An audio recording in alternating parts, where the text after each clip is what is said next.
Australia, a country in love with motorsport, from the powerful V8 supercar series to open wheel Formula 3 racing. They really have it all.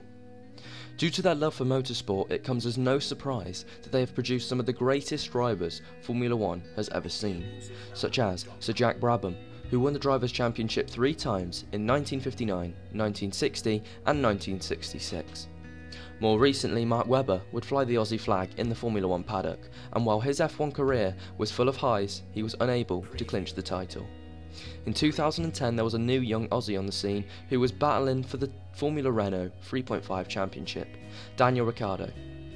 And with only 2 laps left at the last race of the season, he would lose the championship by just 2 points.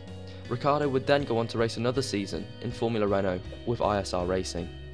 However, on the 30th of June 2011, he would be contracted to the HRT team in Formula 1 by Red Bull Racing as part of their young driver development scheme. His best finishes for HRT would be 18th in India and Hungary. In 2012, Ricciardo signed a contract with Scuderia Toro Rosso and showed his raw talent with a best result of 9th at Australia, Belgium, Singapore and Korea. He then showed similar pace and development in the 2013 season, again with Toro Rosso. It was at the end of the 2013 season that Ricciardo would get his big break with a contract offer from Red Bull Racing to replace his fellow countryman Mark Webber and line up against 4-time world champion Sebastian Vettel. While the expectation was that Daniel would play second fiddle to Vettel, he showed his intentions at his home Grand Prix, the first race of the season, Australia, where he finished second with his teammate Vettel retiring. This result was later taken away, however, for a breach of fueling regulations. Daniel went on to dominate his teammate for the rest of the season, and now, at the head of the Red Bull Racing team, he will be looking to begin to follow in the footsteps of Alan Jones and Jack Brabham. But with Renault struggling with their power unit, is it possible in the 2015 season?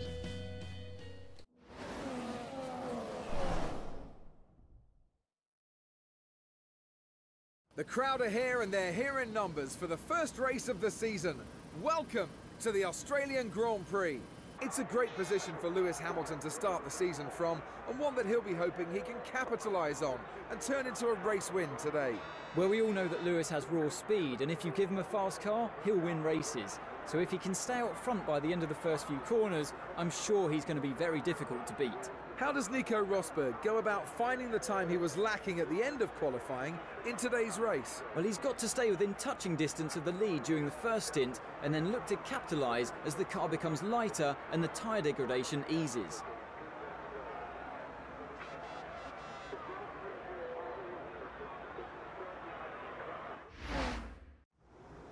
Hey guys, Ben here and welcome to the first episode of the Daniel Ricciardo Career Mode series on F1 2015. As you can see on your screens there, we're going to go for a 2-stop here at Melbourne today at Daniel's home race, where we're going to hopefully make a big impression. As you've seen from the grid lineup, we did actually have a very successful qualifying session. We managed to get just behind the 2 Mercedes, which, as you'd expect, locked out the front row. So we're going to go option prime, at least. That's what we're planning before the race. Obviously, tyre wear at Australia isn't great, so that might change as we go along. But it's 5 lights, and it is now lights out, and away we go for the 2015 season. We get an okay start, but it looks like the 2 Ferraris have got a better start. That's Vettel going straight past, and it's Kimi Raikkonen on our outside. We're going to go outbrake Kimi Raikkonen round the outside of Vettel, off the track a little bit, and get a little bit of grass on the left side there, but managing to get back past Vettel and back up into P3. So braking hard down into turn 3 now, catching right up to Rosberg and Hamilton, who seem to be having a very good battle so far for the lead. Rosberg definitely managing to keep up with Lewis Hamilton there, and we skip on now for a replay of the start, and you can see there the 2 Ferraris getting an amazing launch, and the actually the 2 Williams getting a very good launch as well, and it looks like one of the Williams, I think that might be Bottas, getting past Kimi Raikkonen after turn 1. So that's Bottas into P5 then, and he's challenging Sebastian Vettel going into turn 3, but round the outside at turn 3, I really don't think that's going to work for him. Vettel squeezes him out and manages to hold on to P4. But a very exciting first few corners here at the Australian Grand Prix, and as you can see here, we're just skipping on to a lot later now. I think this is the end of lap 1, and we're right up behind Nico Rosberg now, so we could actually get P2 here. I don't know if the Mercedes had a problem this weekend with the car or what, but we've got some blistering pace here, and we are catching up to the back of Nico Rosberg. We go very wide on the last corner though, and almost had contact with the wall there. That would have been disastrous at the end of the first lap. So through turn 1 we go then, and majorly catching up to Nico Rosberg. Now going around the outside of him, a bit of grass. I think that might have been an illegal overtake, so we're going to have to let Nico Rosberg back past. And down into turn 3, let's see if we can get him here then. Braking very hard up the inside. Nico gives us the room. We go, and we've got the outside line now for the next corner. And there was a bit of contact there, I think, and it sent Nico Rosberg round in a spin. Daniel wasn't given a penalty or anything for that move, but let's just see from Nico's perspective what exactly happened there. So here's Nico Rosberg then giving us the space into turn 3. You can see us in the mirror there, and we go past, and we're just going to turn in.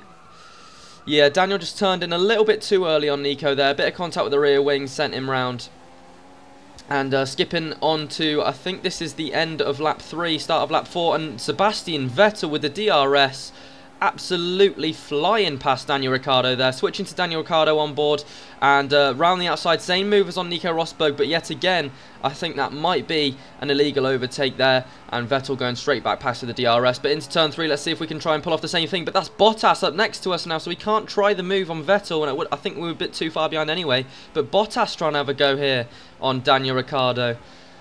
And Vettel with that Ferrari powered car absolutely flying away.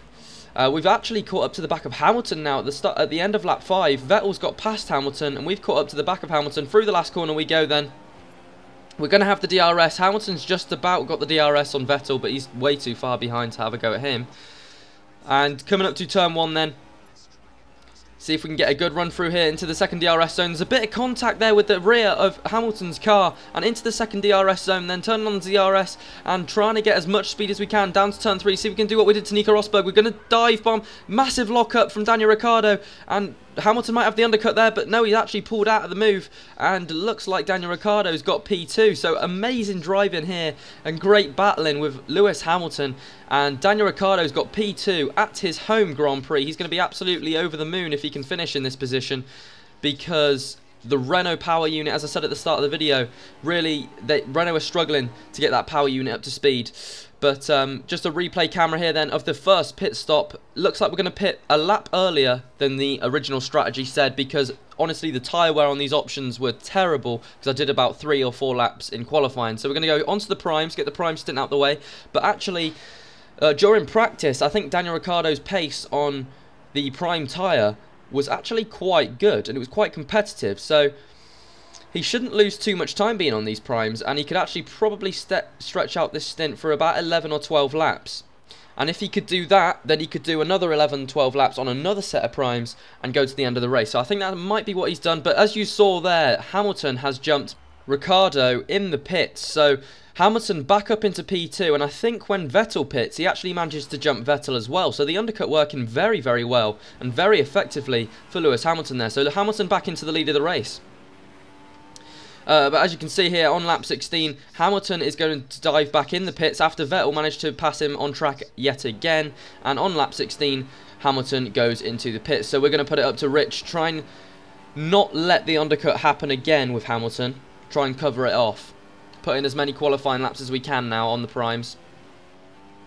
And through the start of lap 17, our pace has actually been very good in this race, but Vettel has had some amazing pace, to be honest, and he just wasn't realistic to try and catch up to Vettel. So on lap 18 then, we're going to pit yet again for another set of prime tyres.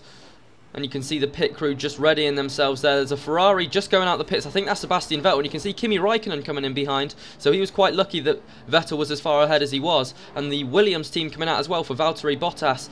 And a very busy pit lane at the moment. 3.2 seconds as well in the box. That's not bad at all. But Hamilton managing the undercut yet again. You can see on the top left of your screens, Hamilton has got back past for P2, but he hasn't managed to get past Sebastian Vettel. So Vettel is pretty safe in the lead of this race now. So yeah, he should be pretty happy with himself. Putting the car back up to standard then, after trying to save the tyres and save some fuel for the end of the race, putting it back up to standard, just try and get a little bit more speed in the car to try and catch back up to Hamilton. And you can see here, this is on board now, Sergio Perez on lap 20, I think it's his lap 22, and he's had a massive bit of contact with Roberto Merhi, who is trying to overlap. Roberto Merri's getting the blue flag and just hitting the wall there, and Perez had nowhere to go really. He had to lose his front wing. And the reason I'm showing you this is because on this lap 20, yeah, it's lap 22, so it was their lap 21. We did actually have to take evasive action on Roberto Merri there, as Daniel Ricciardo came up to the two cars that had collided. Perez locking up and letting Daniel Ricciardo pass on the last few corners of the lap. As you can see on the top right as well, Daniel Ricciardo has put in the fastest lap of the race with a 1:27.9 on these prime tyres. Doing very well here, and as you can see now, he's caught up to the back of Lewis Hamilton. So this is going to be a very, very tight battle. This is lap 27 if you wanted to know. And through turn 1 and 2 then, and Daniel Ricciardo's got the DRS. He's going to have a go down into turn 3 again, yet again on Lewis Hamilton. Big lock up though at the rear for Hamilton and for Daniel Ricciardo, but he's managed to get it. I think he's just pushed him a little bit wide, and no contact with Lewis Hamilton over the sleeping policeman a little bit. And Daniel Ricciardo into P2 yet again at his home Grand Prix. Him and Hamilton trading blows all the way through this Grand Prix. And now you can see this is from Hamilton's perspective, the same overtake coming down to turn 3. You can see in the review mirror Daniel Ricciardo diving down the inside, just a little bit of a touch there I think at the rear, managing to force Hamilton wide, and no contact was made, but it was very close, and Ricciardo going quite wide and having to come back over the sleeping policeman. But P2 then, like I said, for Daniel Ricciardo.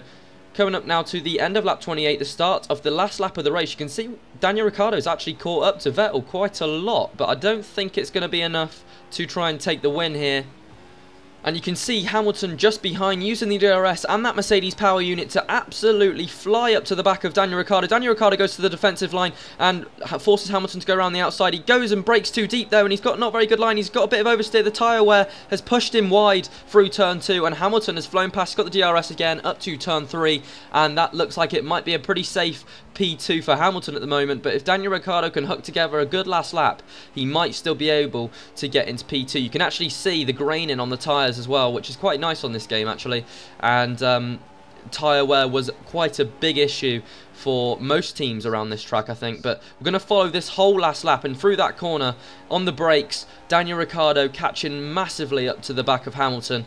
And into this next chicane then, braking quite late. Yet again, so close to having contact with the rear wing of Lewis Hamilton. Turning up to Rich, try and get the maximum power out of the car to try and get back past Lewis Hamilton for P2. I think it would be a great achievement if he could finish P2. Through the chicane, he's having to slam the brakes on to avoid a collision with Lewis Hamilton. And coming up to the next corner then, he's going to go to the inside. He's going to brake very, very late. He's broken much later than Hamilton. The inside front right tyre has actually locked up there, but we've managed to pretty much force Hamilton into leaving us the position. We've got quite a nice gap to him now, a bit of gravel, but it doesn't matter because we're coming up to the penultimate corner now, and through the last corner we go, and it looks like Daniel Ricciardo is going to pick up P2 yet again this year, just as he did last year. But hopefully this result will stick, and it's P2 for Daniel Ricciardo at his home Grand Prix.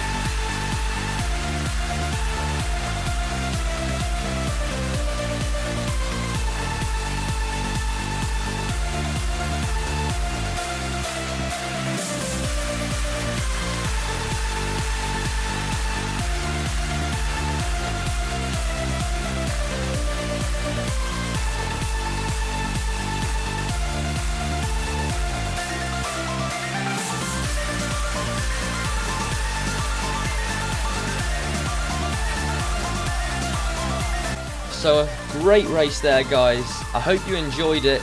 A great result as well, managing to beat both the Mercedes, and Sebastian Vettel also picking up a very nice win at this first race of this season.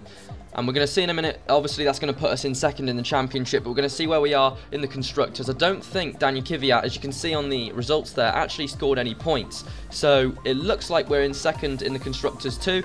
But all I want to say now, guys, is thank you very much for watching this video. Please tell me what your thoughts are in the comments, and I'll see you all at the Malaysian Grand Prix.